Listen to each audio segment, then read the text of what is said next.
Get ready to enter the Thrive Time Show. We started from the bottom, now we here. We started from the bottom and we'll show you how to get here. Started from the bottom, now we here.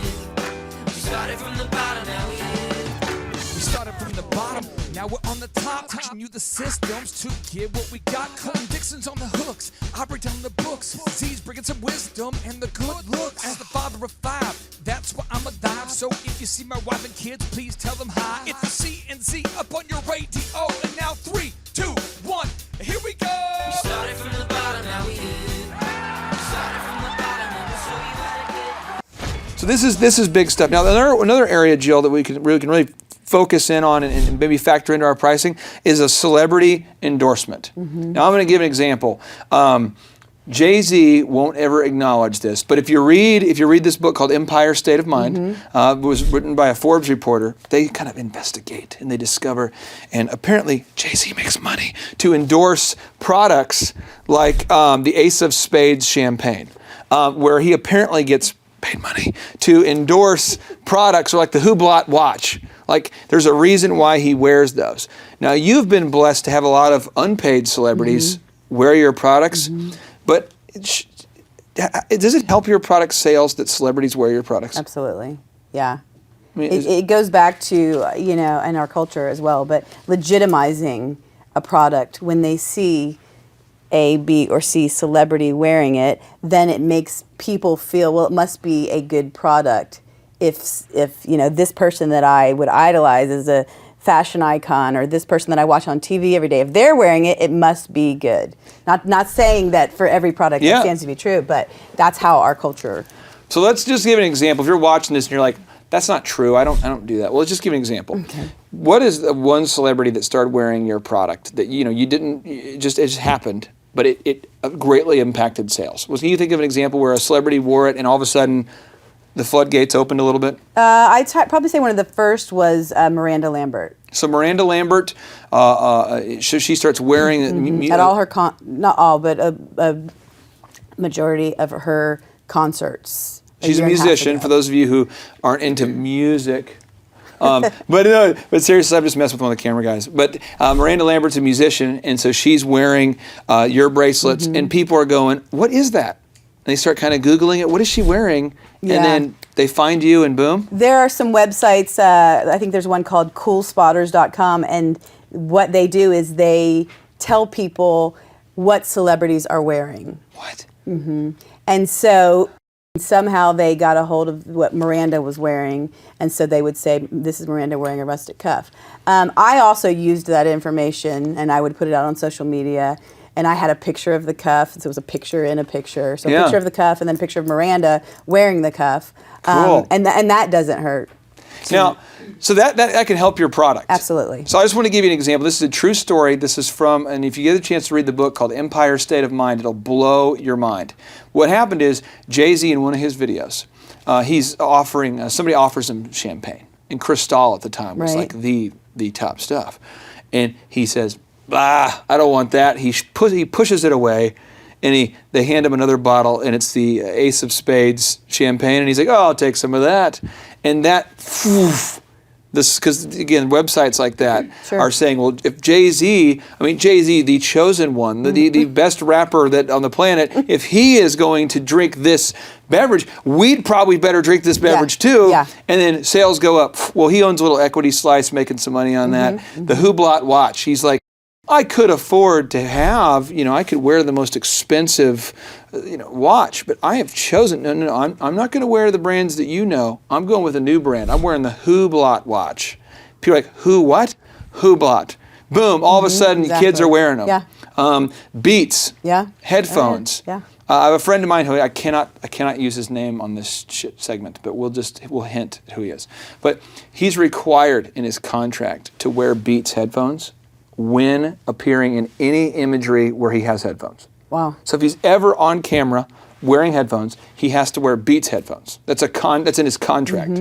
And does that impact the sales of Beats? Absolutely. Yeah. So if you're watching this, I would encourage you to think for a second, gosh, what would be a celebrity that could wear my product or use it or that I could pay as an endorser, maybe not even pay. Do you have a strategy for trying to, because I know you want all consumers to love your product. Do you have a strategy to try to share your product with celebrities? Have you been intentional about that, or has it just sort of happened? I think part of it is happened, and I think part of it is initially was me being intentional. Okay. Because initially it's not just going to just happen usually unless you have some sort of connection. So I think you have to be intentional. One of the things I thought about is, okay, who would have the most impact for my particular product? Because I could have a celebrity that I like. I mean, I love Matt Damon, but at the time I wasn't wearing Matt. You do? I don't. And just for a long, long time. But you know, at the time I wasn't wearing men's cuffs, so it didn't make any difference who I loved as a celebrity. But I think you have to think about, okay, for your particular product, who would have the most impact? It also helps that that person is seen in photos. You know, it doesn't help to pick a celebrity who would never leave their house, or who is, this one right here, Clayton. So that, you know, you have to be intentional about who you are selecting or who you would like to see photographed in your product. Did you send them nice samples? I did. Nice stuff? I did. I actually decided that sometimes the celebrities that I sent them to had kids. And when you just have kids, you want to wear anything that has anything to do with your child. How did you find this out? How do you know when they're having kids? All you do to Entertainment Tonight doesn't any entertainment child. They know the blood type of that child. How do you find the address? How do you know who to send it to? Trade secrets. We can't tell you the exact secret, but we can say if you're resourceful, you can find it. You can definitely find out. Yeah. So you have found a way to mail samples. Yes. Now I want to ask you this, and this could be a trade secret. Sure. And if you want to plead the fifth, it's fine. Okay. But how many samples will you send out? I mean, do you like to send out to hundreds of celebrities or like 4? No, I think you don't want to spin your wheels and waste a lot of time sending out 200 packages. So for me, I just decided, okay, I'll choose somewhere between 10 and 20 people that I think may wear it, or that I've seen photographed in cuffs before. You don't want to select somebody that works for PETA and send them some snakeskin. So, like, you wouldn't want to necessarily send the snakeskin to the PETA people and say, "Dry out this rustic cuff made of animals." This may look good on you. Yeah, that would not be good. So you select somebody that enjoys either custom pieces or wears jewelry, like is bold, wears big cuffs. You have to do your research. If you don't do your research, then you waste a lot of time and a lot of effort on something that probably won't. You killed my whole marketing strategy for a new company called Clay's Meat, where I was just going to send out meat samples. I was primarily going to send it out to PETA was my idea. I think, it's worth taking a second look into. Okay. Well, the reason why I'm mentioning this, though, is because we have to factor this into our costs. Yeah. If you're going to send out samples to celebrities or trendsetters or people of importance, you got to factor it in. Yeah, that goes back to marketing then. That's where I would put that piece into marketing. Yeah, it goes back to marketing, and it's something we need to factor in. A couple other areas that I want to make sure that we put in here is getting a profit percentage that is actually sustainable. And I'm going to just throw this out for a second. Okay. I have 3 very good friends who own banks. And I never thought that I would ever meet anybody who owns a bank. I always thought, I watched, is it Mary Poppins where he owns a bank? Is that what it was, Mary Poppins? Or he's a banker. Mr. Banks is a banker. But I remember you kind of idolize a banker. Like, you work at a bank as a kid, And then I'm going, you own a bank? I still, to this day, when I am around these people, I'm like, you own a bank? Like, I bring money to your house every day, and then this is awesome. I mean, you control the game. You own a bank. You're the boss. And you have 3 of them. Yeah, 3 of these guys that own banks. And I remember talking to one of them, and this one guy in particular, he says, we don't ever lend money to a retailer if they're not if they're not profiting after paying everybody, at least 20%. Yeah. We don't even talk to them. Yeah. And I said, what? And he said, hey, listen, I love your DJ. I love your little DJ company. Little company. He said, I love your little DJ company, but we would never consider lending money to you to expand or to grow your operations if you don't get that profit up to at least 20%. Well, at the time, I think I'm doing like a 7% profit. Right. I'm not sleeping, DJing every night at the Holiday Inn Select, trying to get money to buy equipment. And he says, well, your little company, we wouldn't, unless you're doing at least 20%. Yeah, is there a number in retail, just a profit percentage when it's all said and done that you're trying to sort of get to? I mean, do you have any ballpark you can give us, or is it just whatever? Is there a low profit percentage that you want to try to get to? You know, a 7% is pretty low. Yeah, and again, I've heard bankers say 20% is the lowest you ever want to go. Yeah. I've heard other bankers tell me in retail you want to be at like 40 or 50%. I mean, yeah, I think if you're not, I think, you know, after initially spending a few years into it, if you're not 20%, if you're not at least in the ballpark there, then 20 or more. Yeah, then you need to definitely reevaluate, you know, your pricing and some things that you're doing if you're not more than 20%. Because then, I mean, if you're just doing it for fun, great. And if you're making a little bit of profit and you just want to do it for fun, but if you're in the business, you know, to make some money, then if you're not 20 or more, then you need to reevaluate. And I know my main man, the Jigga Man, Jay-Z's not going to like this, but this is more trade secrets. If you read this book, Empire State of Mind, again, it's all like case study research. Right. One of the Forbes reporters is like, you know what I'm going to do? I'm going to travel overseas to where these bottles are made, and I'm going to see if I can find out who makes these things. Yeah. Well, he finds out that the company that was making this champagne, they were just literally putting the label Ace of Spades on champagne they had made before and marketed under a different name. And their markup was something like, I don't want to get the number wrong. If you read the book, you can see the number. I think it's like 40 times. Their markup was a 40-time profit margin. I love that secret that you just... It's Jay-Z, I'm so sorry. Love it. But it's still, you're awesome, and I'm still going to buy that because you're awesome. But here's the thing, it's a 40-time markup. Oh, yeah. So I just want to make sure if you're watching this, don't feel bad if you have a product that makes a 40-time markup or a 10-time markup. You can charge what people are willing to pay. Yeah, it's all about perceived value. I can make a product for $5. It costs me $5. Yeah. Just an actual product cost. And I could charge for that product $150 because I think the perceived value of that is at that point. Yeah. And I think initially people are like, well, if it costs me $5 to make it, then I should only sell it for $10 because I shouldn't make more than... I want to put this word up on the screen. Here, we're going to put the word on the screen here, the word perceived, what that means, word perception. But the word perception is kind of like the objects aren't what they appear sometimes. Sure. So as an example of a perception, just an example here, Toyota makes a luxury line of cars as well as a middle class line of cars. Same company. Toyota's making a high-end brand that we all buy. It's a luxury car, and they also make... Now, they put extra bells and whistles on the luxury brand, but really the actual kind of the chassis or the actual just bones of the vehicle are the same. Yeah. And Toyota's not trying to hide it. You can look it up and see who they make cars for, and you can see that. But it's just important to understand that the perception, one is perceived as a luxury vehicle, aka a $100,000 vehicle. One is perceived as an economy car, aka $30,000. So I think its perception is so big. And so don't feel bad if you're, I mean, I met a lady years ago who had a fabulous bakery. It was on the East Coast, fabulous bakery. And she's charging $4 a cupcake, $5 a cupcake, no big deal.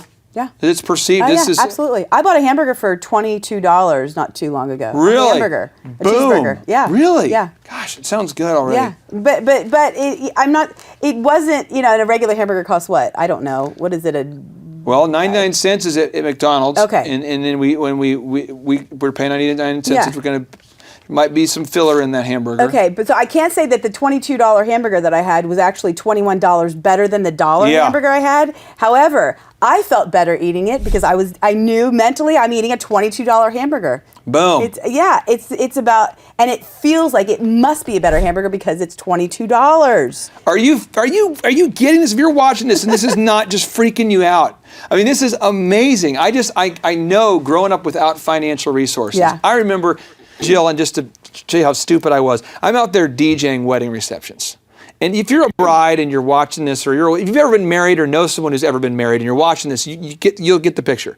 Imagine you're at a wedding and this DJ is phenomenal on the microphone.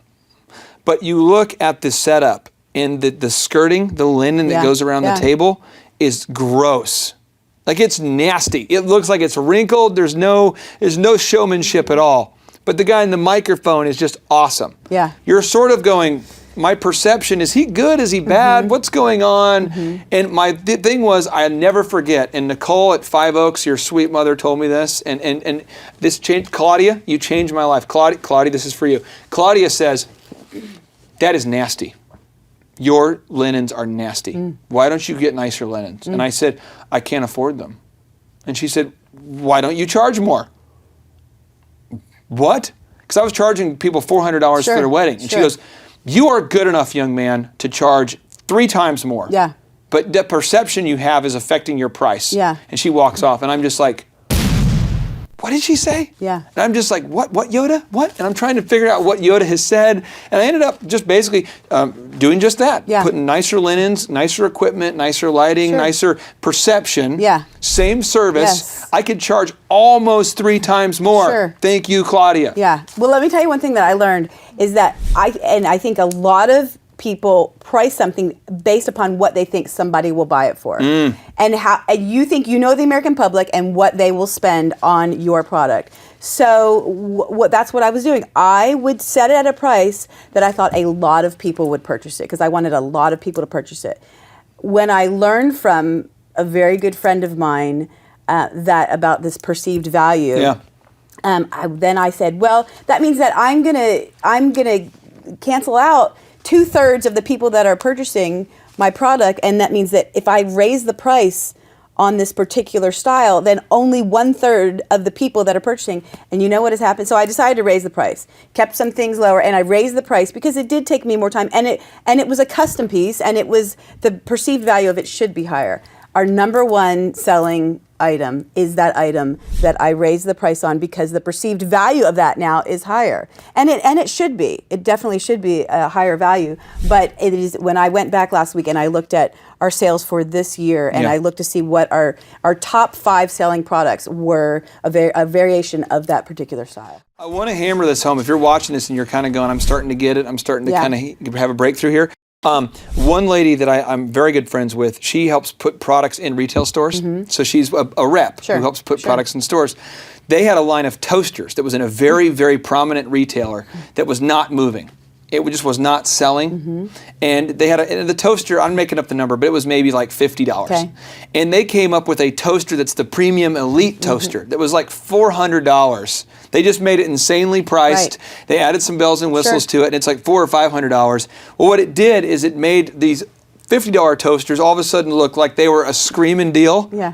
And people were buying them. Sure. So it's perception. You Yeah. can always perceive, you always dress up something to greatly affect the perceived price. Yeah. I want to ask you, is it possible to ever be too profitable of a product? Is it possible to have a product that's just the markup is too great? Is it possible? I don't feel like it is, but you're probably going to disagree with me. I don't disagree with you at all. Okay, no, I don't believe it is. And even if I do disagree, for the record, with her on camera, she's always right. I'm always wrong. That's I why sit corrected. That's why I love Clay. Okay. Now here's the thing. What is the lowest profit percentage that I should ever charge for my product? I mean, do you think it's 20%? I think that it depends. You know, you could have a range of products, and one could make, 75%. And there are the things what I call loss leaders, which I'm sure you know what that is. But there are Can you explain what a loss leader is to people that maybe if I don't know what that is? Okay. So, for example, let's just go that everything that I make costs $5. Okay. Let's just go. It doesn't, but let's just say it did. $5. $5. Okay. And let's say I set one of my products at $200. Okay. Okay. And so I make $195 on that. Boom. Then I'm going to set another product, say, for $750, because I know it's going to get people wearing a rustic cuff. Okay.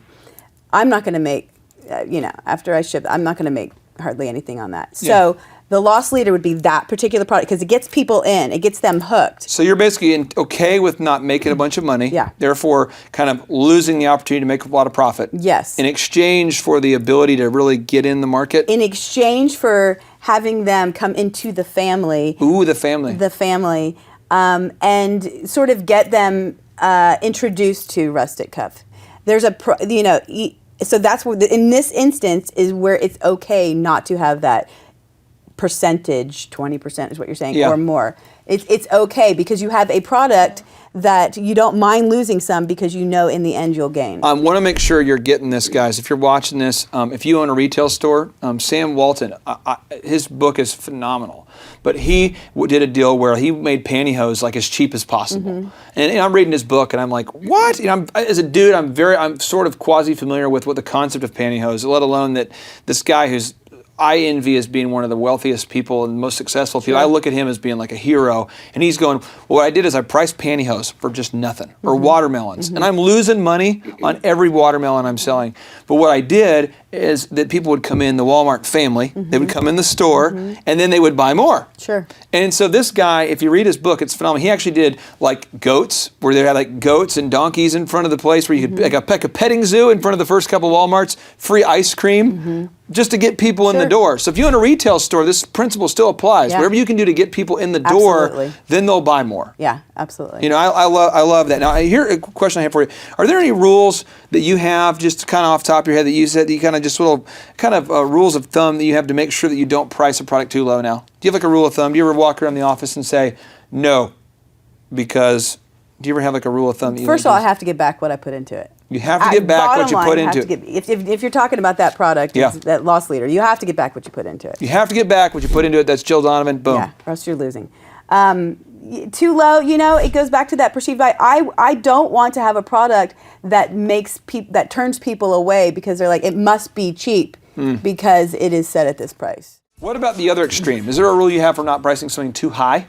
I think it's fun to have something just crazy high just for the fun of it. Not really.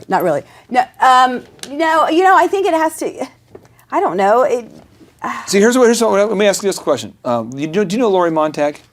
No, should I? Well, okay. This is the lady you got to network with. Lori created the Zany bands. Yes. Okay. Yes. And they sold like $60 million of these bands in the shape of like pirate ships. I heard her speak. The rubber bands. And well, she was one of my early mentors. And Lori was crazy enough during the summers. I was good friends with her son. They would let me live with them every summer. So I'd fly back from Minnesota to Tulsa, and I lived with them for 3 months every summer. So I'm like this nerdy 12-year-old who's like asking this entrepreneurship guru questions all the time. Like, how do you price things? I'm like 12 years old, just really mining into her brain. And Lori told me what you do. She said, Clay, when you have your wedding packages, what I want you to do is I want you to make one package that is so cheap that no one in their right mind would want it. It's like you get a DJ, but it's like for 2 hours and you don't get to choose your music and there's no lighting. And I'm like, why would I do that? She goes, just listen, stop. Second package, you include everything. We're talking about unlimited time. And I'm like, well, unlimited time, Lori, but no one does unlimited time. She's like, exactly. You're the only DJ now that does unlimited time. And she just, like within like 3 minutes, helped my whole life here. She goes, do unlimited time, do customizable lighting, any music the bride wants, let them change their songs as much as they want, offer a free wedding consultation before they book, and price it 2 times more than your cheap package. And I'm going, okay, yes, writing this down. And then I want you to go with a third package. And this package is insane. This is like, whatever that is, insane. I go, Lori, what do you mean? She goes, whatever that is for you, what is it? And I'm like, subwoofers? She's like, yeah, big subwoofers, like bigger than, and I'm like, but I don't even own subwoofers. She says, it doesn't matter. Take pictures of them off the internet, put them in your packages, say, you can get a subwoofer the size of a truck, I don't care. Huge subwoofers, you'll teach line dances. I'm like, but I can't do it. She's like, it doesn't matter. You got a guy, they have a bilingual guy who teaches line dances, the subwoofers, the lights, offer smoke, fog machines, and then charge like 4 times more than the cheap package, 5 times more. Yeah. And I'm like, but what if someone buys it? She goes, it won't. It'll just make your second package look more affordable. Sure. So I go out and I put these packages out. Cheap package, middle package, top package. And because I'm a dude and I hadn't met you and I hadn't met Lori and I'm just living under a rock of dumbness, Lori said, what do you call in your packages, honey? And I said, A, B, and C? Yeah, something like that. It was seriously called like the gold package, the silver. I mean, it's just like I'm naming them after like Star Wars figures and stuff. And she goes, stop it. Stop naming products you're selling to women after men stuff. Name it after women stuff, like cherished love, simple elegance, or So I named the package. Long story short, I end up booking, almost tripling my bookings. Yeah. And girls are all going, I think I'll take the middle one. Yeah. I think we'll go with the middle one. Sure. I think let's do the middle. And they happen it seems like it goes over and over Yeah. and over. Yeah. And I see this in retail too. Yeah. Where as I was shopping for rings for my wife, I wanted to surprise her with a really nice ring. And I went in and I was like, I want to double the size of the carats, as sort of a surprise gift for her. Well, the guy's like, what about this one? The jeweler is a master of this. Joel, if you're watching this, you're a master, and you know you are. But Joel's like, what about this one? And he keeps pushing the one that's like 2 times what I'm willing to spend. Makes you feel better about the middle one. Yeah, oh, absolutely. So I end up going from what I wanted to get up a level. Absolutely. So having that crazy package might be a good idea. When I first started, and we started at $30-something, after a year, I thought, you know what? I'm going to make a cuff and try over $100. I'm just going to try it. See what happens. So I think I set it at 110, and I think I made 100 of them. Totally sold out, just like that. Boom. Boom. Yeah. Awesome. Yeah. Big lessons you learn when you take a step and make packages A, B, and C like that. Love it. Yeah. Boom. I just want to say boom a lot now. I'm pumped up. Okay. So now for all the entrepreneurs that are watching this and we're getting emotional about our pricing. I've met people who are emotional. Met a lady the other day who, do you like Dane Cook? Love. You know how Dane Cook does that comedy routine about the... Dane Cook has a comedy routine where people are the crier in the office. And I met a lady who was literally getting emotional and almost crying about how to price stuff. And she's like, but and I'm like, listen, your stuff is awesome. People will pay for what you do. And this lady's a designer.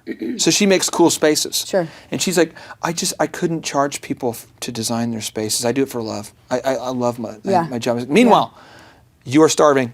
Let's go ahead. And there was that emotional blockage, and it was almost a poverty mentality where it was emotionally blocking her from pricing. I did this a lot. I mean, seriously, I had to fight myself every step of the way with pricing because I just didn't feel like I was worth it. Right. Or maybe like I deserved it. Or have you ever dealt with that at all with pricing? Have you ever felt like that? Where you're like, I don't know if I'm worth it? It feels a little bit like you might be taking advantage of somebody because you know what it cost and what your time put in it, and to charge somebody more than that seems seems like it's just not right. But then I think when you realize that people, the more value that they place on it, the higher price that you can charge for it. There's a story I want to share with you because this is big. One of our mentors on Thrive, Bill, tells me how he goes golfing. I believe it's in Scotland. Okay. He literally golfs in Scotland. This is what he does. He goes to Scotland, must be rough, goes to Scotland, he golfs, and when he gets there, this is a true story. When you check into the course, there's somebody who says, Jill, Clay, how are you? Well, how do they know who we are? First off, how do they know what our faces look like? Well, when you book... Because they're Thrive 15 members. Well, when you book the package to golf in Scotland, they ask you to send over some stuff. Well, they research and they know what you look like when you get there. And then when they say, well, hey, you'll head this way and the such and such will meet you in the golf shop. You get there, shoes that are your size in the golf shop. Then you go to change after you golf. You go into like their little sauna area, robe with your name on it. Your caddy, he says, Jill. And you're like, how did the caddy know my name? Well, they walkie-talkie. They say, Jill's coming down the path. She has a red top on. She'll be down there in just a second. Clay is wearing the blue suit thing. He'll be there in just a minute. And so when you get down to your tee off, they're like, Jill, Clay. I mean, they just know, and it's that level of service. And Bill was pointing out to me, what if you made it your goal, Clay, to offer such an awesome service like that, that people would be willing to pay a huge amount? He said, so start with asking what is the maximum amount that you would like to charge. Sure. And then ask yourself, what kind of value would you have to offer to justify that price? Absolutely. And I think another thing is that what we do now is if they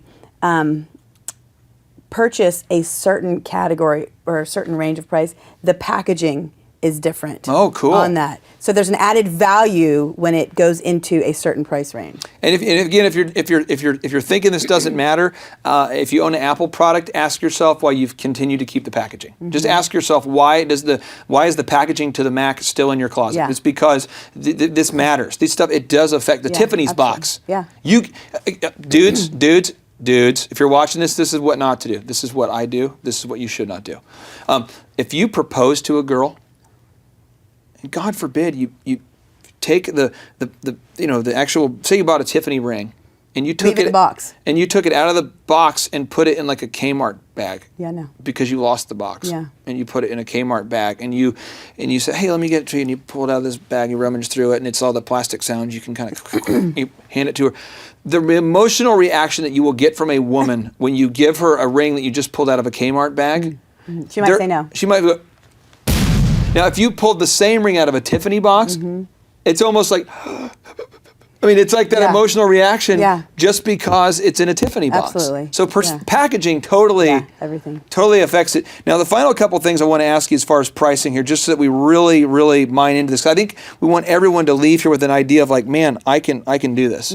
If I'm watching this and my pricing is jacked, if I'm watching this and right now I own a restaurant, and I have been known, I am known in my town, you can come into this town, and people are saying, how are they making any money? If you're known as like the bakery that prices stuff so low, people know right now, you can go in there and you can get a cupcake for $1. I don't even know how they do it. I don't even know how they make a profit. Or that guy's a builder and he'll give you a screaming deal. You're known as like the screaming deal because you're screaming because you're struggling so much financially. If you're known as being the low price point person and your prices are out of whack, you're just messed up. How would you recommend I get out of that hole? I actually would recommend doing sort of what Lori told you. Yeah. I wouldn't raise your prices for everything. Okay. I actually would. It wouldn't hurt to start off with the test. Okay. Take a couple of your products, raise the prices on that. Okay. And see what happens. Don't come in and do a sweeping. All right, let's go 25% higher, 50% higher on everything, just because you're the screaming deal guy. Take a few products that you believe could have a higher perceived value. Raise the prices on those, and test it out. Okay. I think you'll be very, very surprised. I want to tell you the story. This is big. One of the Thrive mentors, Tim Redmond, is a good friend of mine, and Tim is just awesome. But Tim grew this company from 2 people to 450 people, so he sort of has this confidence of like, I can he goes into construction companies all the time who are barely making it and literally just helps them with their pricing structures. And these people are doubling and tripling their income in a year just by their pricing. So if you're watching this could greatly impact your life. Final question I want to ask you. When it comes to actually pricing products, in your mind, how important is pricing? I mean, overall, in the whole scheme of things, if I get everything else right, but my pricing is wrong, just talk to me about how important pricing is in your mind and just the overall and getting it right. Okay. If you don't have pricing right, you're either going to not make a profit, you're either losing money, you could also, that's too low on the other end, you could price yourself out. Okay. So people wouldn't even be turned on to you at all because it doesn't match up with what your product is with the price. So there's that magic point in there, I think, and it takes some time to figure out what that is. This is not there. Like I said, there's not a formula exactly for your product that you can say A plus B equals C. It does take some time to figure out where that spot is, where the magic spot is, where people are going to see the value of it and purchase it. So it's important. It's kind of a trial and error. Yeah, but it's important absolutely. you get it right. Yeah. Because if not, I mean, it can really mess you up. So if you're watching this and you feel like, gosh, I don't know how to price. I just want to review some of these things real quick. One, make sure you know the costs that go into it. And if you don't, I mean, literally take 4 hours and just sit down and write down every cost you can think of. You're going to be surprised. Just do that. Yeah. Second is get that branding right. Make sure that the perceived value is very high. And then the third thing is make sure you have that trial and error period where you test some of these things and just get it right because you deserve it. And if you're in business, I don't care who you are, if you're watching this, you deserve to be profitable and to live in abundance. You don't have to just barely get by. And you can thrive, but you got to get the prices right if you're gonna thrive. You just really have to get that price right. So, Jill, I appreciate you being here. Thank you, Clive. You are like a guru. And I just found out today that I can order a custom cuff for a dude that's going to be manly. So I'm excited about this. We're going to hook you up. I'm pumped up. So if you're watching this and for some reason you're like, I don't even know whether Jill knows what she's talking about. Well, I take the challenge here. Take the challenge. Go on to Rustic Cuff right now and just find yourself a Rustic Cuff and see what comes in the mail and see if the value doesn't feel right. Because I promise you that when you see the delivery of how she does the branding, you'll be amazed. You wowed my wife, and my wife's a judger. And you wowed her. She Glad loved I wowed the judger. She loved it. So thank you so much for being here today. Much, Clay. Appreciate it. Thank you. All right, JT, so hypothetically, in your mind, what is the purpose of having a business? To get you to your goals. So it's a vehicle to get you to your destination. Whoa. And would you need profits to get there? I mean, is when you have a business that's successful, in your mind, in your expert opinion, would you need profits to get you to your goals? Yeah, because if you have a $15 million business, but you have $15 million of expenses, it's kind of pointless. Holy crap! All right, so the question I would have here for you, if you could take 10 minutes or less and see if you could save $3,000 a year by reducing your credit card fees, would you do it? Yes, absolutely. Holy crap! Why would somebody out there who's listening right now who has a sane mind, why would they not go to thrivetimeshow.com/credit-card, thrivetimeshow.com/credit-card to schedule a 10-minute consultation to see if they can reduce their credit card fees by at least $3,000 a year. Why would they not do it? Yeah, why would they not do it? Maybe because they didn't understand how you said the website. This tree is a symbol of the spirit of the Griswold family Christmas. No, that's clear. Okay, so that could be true. So I would encourage everybody to check out thrivetimeshow.com/credit-card, thrivetimeshow.com/credit-card. What would be another reason why someone would not be willing to take 10 minutes to compare rates to see if they could save $3,000 or more on credit card fees? Maybe they think it is a waste of time and that it won't. It's not possible. There's somebody out there that's making more than $3,000 every 10 minutes, and they're like, nah, that's not worth my time. We getting there, right money. We getting there, right money. There's probably someone out there that would think that. Well, I'll just tell you, folks, if you're out there today and you're making less than $3,000 per 10 minutes, I would highly recommend that you go to thrivetimeshow.com/credit-card because you can compare rates, you can save money. And, the big goal, in my opinion, of building a business is to create time freedom and financial freedom. And in order to do that, you have to maximize your profits. Holy crap. Now, one way to maximize your profits is to increase your revenue. Another way to do it is to decrease your expenses. It's a profit deal. It takes the pressure off. JT, is there any other reason why somebody would not be willing to take 10 minutes to compare rates to see if they could save a total of $3,000 a year on average? I am at a loss and I cannot think of any other. Shampoo is better. I go on first and clean the hair. Conditioner is better. I leave the hair silky and smooth. Oh, really, fool? Really?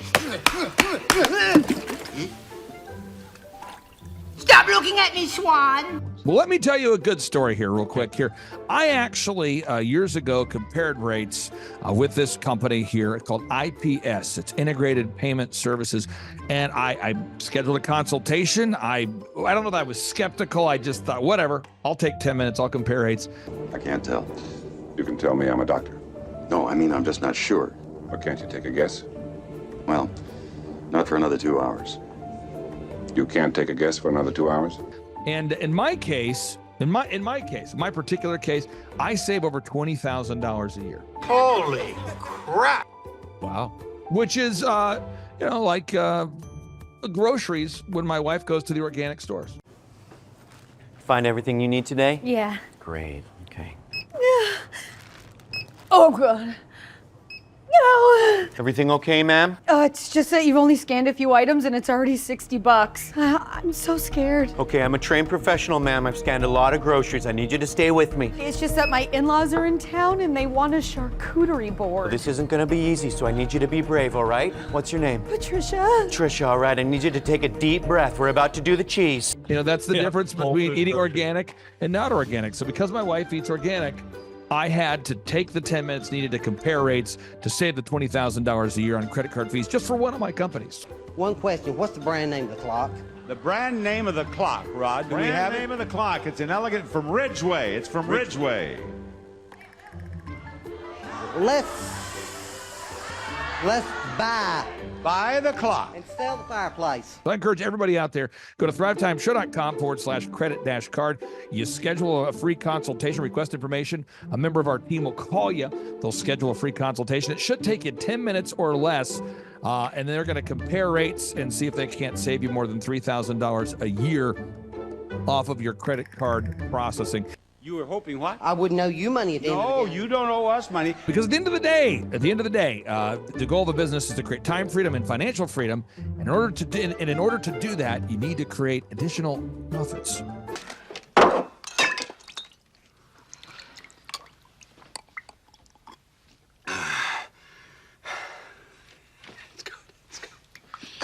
The number of new customers that we've had is up 411% over last year. We are Jared and Jennifer Johnson. We own Platinum Pest and Lawn and are located in Owasso, Oklahoma. And we have been working with Thrive for business coaching for almost a year now. Yeah. So what we want to do is we want to share some wins with you guys that we've had by working with Thrive. First of all, we're on the top page of Google now. Okay. I just want to let you know what type of accomplishment this is. Our competition, Orkin, Terminex, they're both $1.3 billion companies. They both have 2,000 to 3,000 pages of content attached to their website.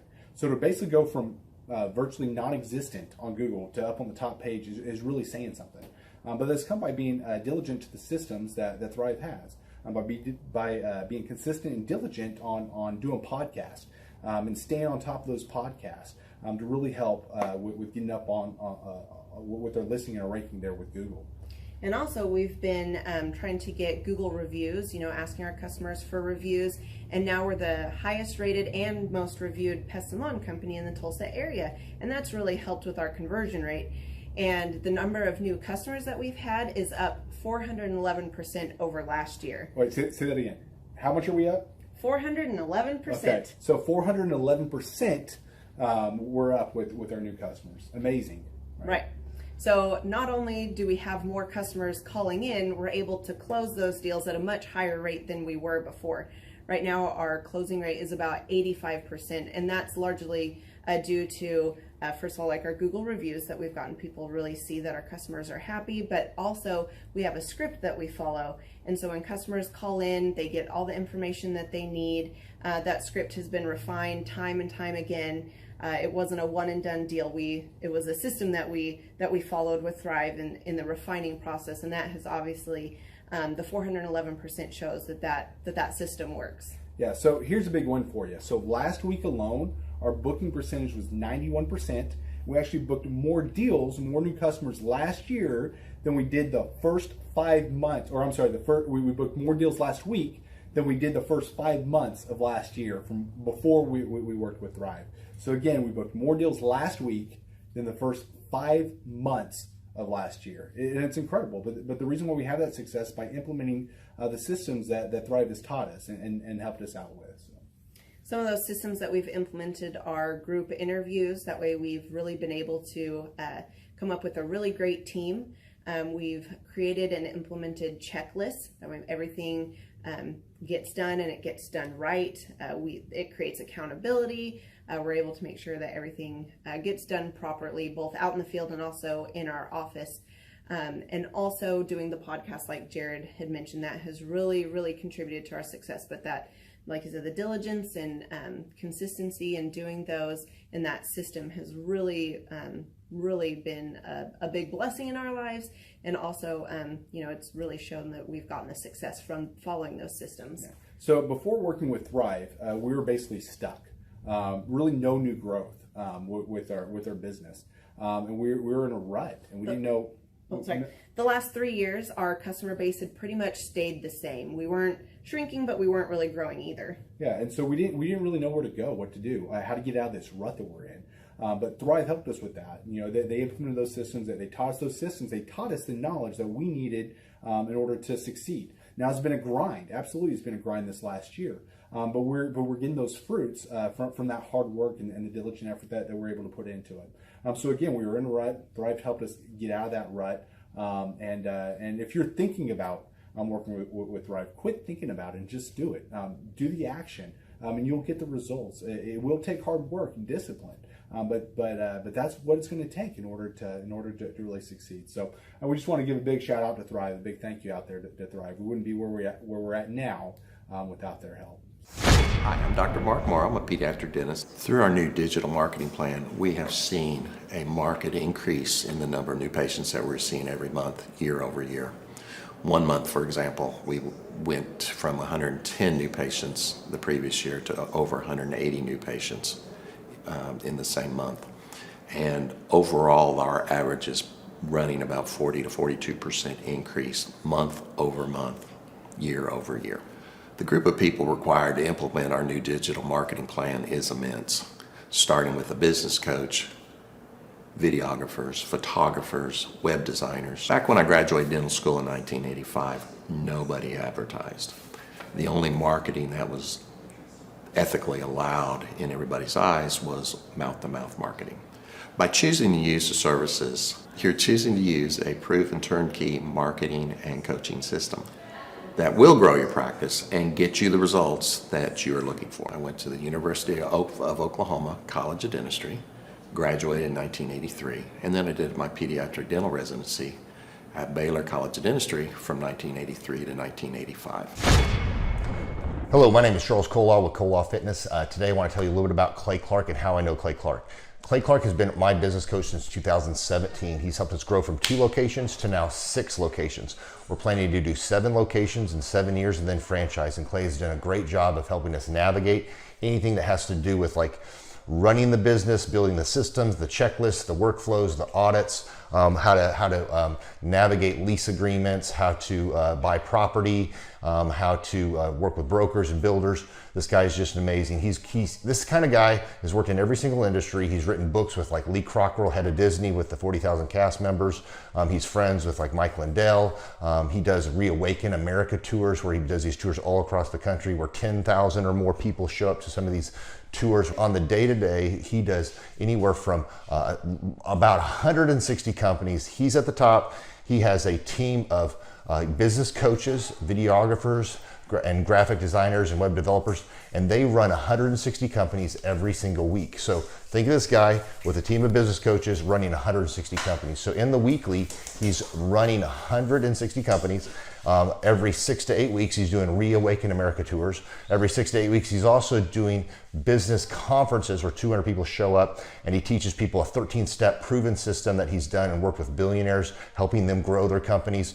So I've seen guys from startups go from startup to being multimillionaires, teaching people how to get time freedom and financial freedom through the system.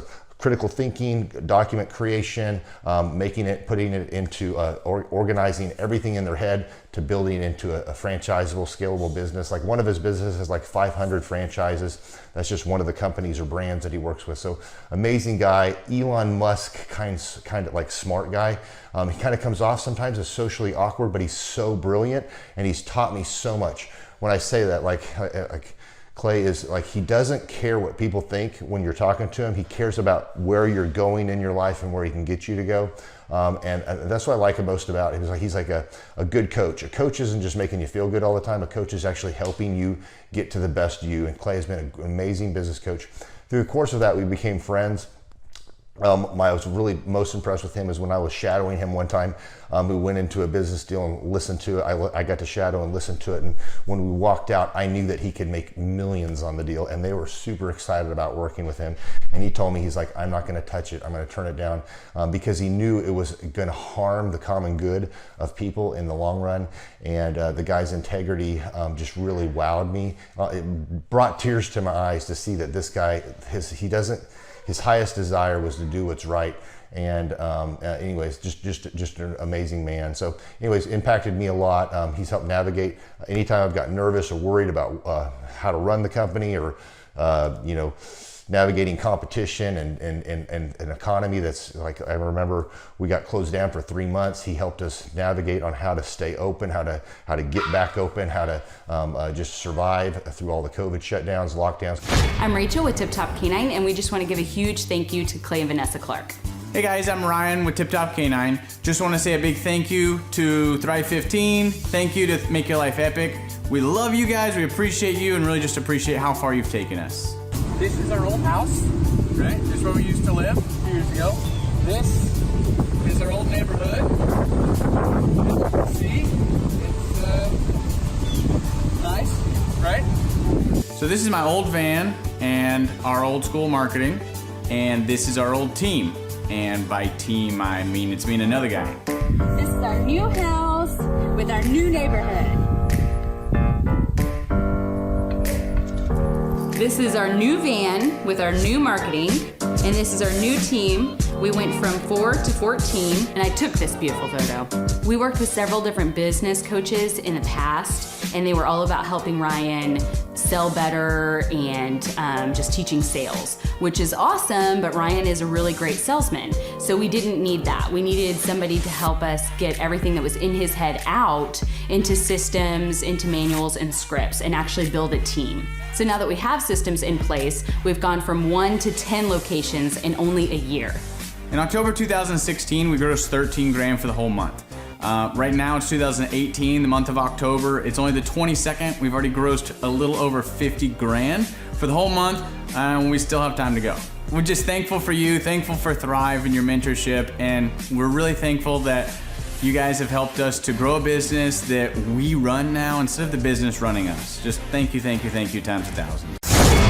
The Thrive Time Show 2-day interactive business workshops are the highest and most reviewed business workshops on the planet.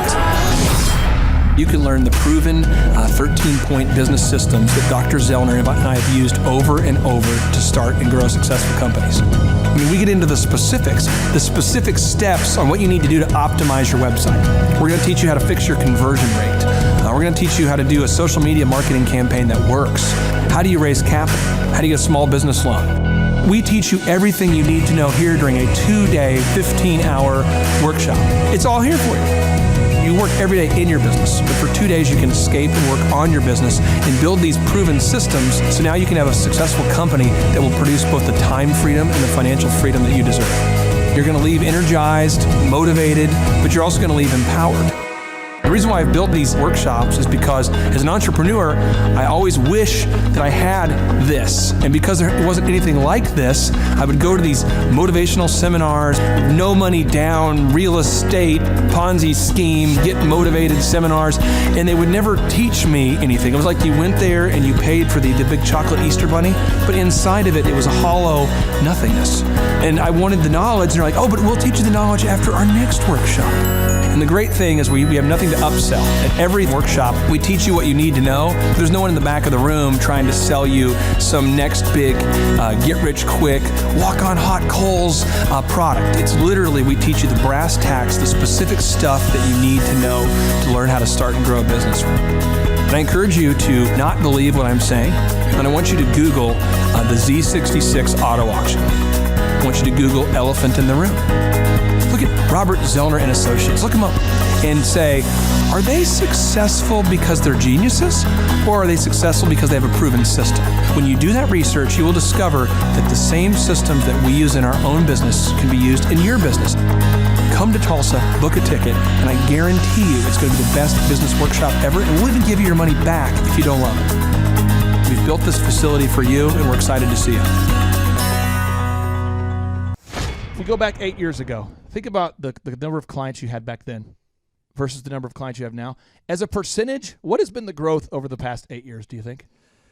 We got to inspire somebody out there who just doesn't have the time to listen to their calls. Okay, so Clay, it's like I would go up and down from about $10,000 a month up to about $40,000, but it's up and down roller coaster, and so now we've got it to where we're in excess of 100 clients. That's awesome. And so I would have anywhere from 5 clients to 20 clients on my own with networking, but I had no control over it. I didn't.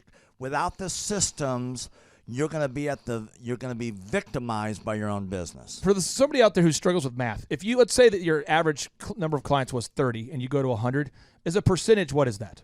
I have doubled every year since working with you. So I've doubled in clients, I've doubled in revenue every year. It's 100% growth every year I've worked with. Now, so I'm looking, we've been good friends 7-8 years, and I've got doubled 5 times.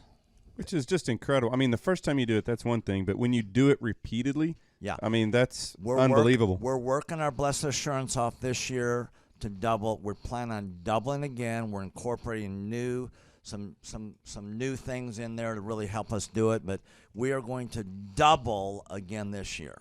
I started coaching, but it would go up and down, Clay. That's when I came to you, as I was going up and down, and I wanted to go up and up instead of up and down. And so that's when it needed a system. So creating a system is you have nailed down specific steps that you're going to take no matter how you feel, no matter the results. You lean into them and you do them regardless of what's happening. You lean into them, and it will give you X number of leads. You follow up with those leads, turns into sales. Well, I tell you, it's if you don't have a script and you don't have a system, then every day is a whole new creation. You're creating a lot of energy just to figure out what are you going to do. Right. And the best executives, Peter Drucker is a father of modern management. He said the most effective executives make one decision a year. What you do is you make a decision, what is your system, and then you work like the Dickens to make sure you follow that system. And so that's really what it's all about. So with a script here, we have a brand new gal that just came in working for us. She nailed down the script, and she's been nailing down appointments. Usually we try to get one appointment for every 100 calls. We make 200 to 300 calls a day per rep. Right. And she's been nailing down 5 and 8 appointments a day. Somebody out there's having a hard time. That script. So she's making how many calls a day? She's making between 200 and 300 calls a day. Whoa. And our relationship is weird in that we do. If someone were to buy an Apple computer today, yeah, and or let's say you bought a personal computer, a PC, the computer is made by, let's say, Dell, but then the software in the computer would be Microsoft, let's say, or Adobe or whatever that is. So I basically make the systems. And you're like the computer, and I'm like the software. It's kind of how I would describe our relationship. Yeah. Tim, I want to ask you this. You and I reconnected. I think it was in the year 2000 and what was it? Maybe 2010. Is that right? 2011, maybe, or no, maybe further down the road. Maybe 2013. 2012. Okay, so 2012, and at that time I was 5 years removed from the DJ business, and you were how many years removed from tax and accounting software? It was about 10, 11 years. We met, how did we re-meet? What was the first interaction? There was some interaction where you and I first connected. I just remember that somehow you and I went to Hideaway Pizza. But do you remember when we first reconnected? Yeah, well, we had that speaking thing that... there it was. So it was Victory Christian Center. I was speaking there. My name is Robert Redmond. I actually first met Clay almost 3 years ago to the day. I don't know if he remembers it or not, but I wasn't working with him at the time. I asked to see him and just ask him some questions to help, direct my life, to get some mentorship. But I've been working with Clay for now just over a year. The role I play here is a business coach, business consultant. I work with different businesses, implementing best practice processes and systems that I have learned here by working with Clay. And the experience working here has, to put it real plainly, has been just life-changing. I have not only learned new things and have gained new knowledge, but I have gained a whole new mindset that I believe wherever I end up will serve me well throughout the rest of my life. Since working with Clay, I have learned so much. I mean, I would like to say almost everything about business in terms of the different categories. I haven't learned it all. But I've learned all about marketing. I've learned about advertising. I've learned about branding. I've learned how to create a sales process for organizations in any industry. I've learned how to sell. I've learned how to create repeatable systems and processes and hold people accountable.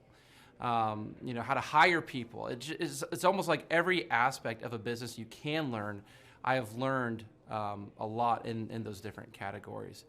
And then again, the mindset that I've gained here has been huge. You know, working here, you can't be a mediocre person. You are a call to a higher standard of excellence. And then as you're called to that standard here, you begin to see those outcomes in every area of your life. That standard of excellence that you want to implement no matter what you're involved in. I would like to describe the other people that work with Clay are people that are going somewhere with their life. Marshall in the group interview talks about how you know, the best fits for this organization are the people that are goal-oriented. So they're on their own trajectory, and we're on our own trajectory. And the best fits are those people where there can be a mutually beneficial relationship, that as we pursue our goals and we help the business pursue those goals, the business helps us pursue our goals as well. And so I'd say people that are driven, people that want to make something of their lives, people that are goal-oriented, they're focused, and they're committed to overcoming any adversity that may come their way. Clay's passion for helping business owners grow their businesses it's unique in that I don't know if there's anyone else that can be as passionate. You know, whenever a business starts working with Clay, it's almost as like Clay is running that business in the sense that he has something at stake. You know, he's just serving them. They're one of his clients, but it's as if he is actively involved in the business. Whenever they have a win, he's posting it all over his social media. He's shouting it across the room here at Thrive. You know, he's sending people encouraging messages. He can kind of be that life coach and business coach in terms of being that a motivator and that champion for people's businesses. It's again unique because there's no one else I've seen get so excited about and passionate about other people's businesses. The kind of people that wouldn't like working with Clay are people that are satisfied with mediocrity. People that want to get through life by just doing enough, by just getting by.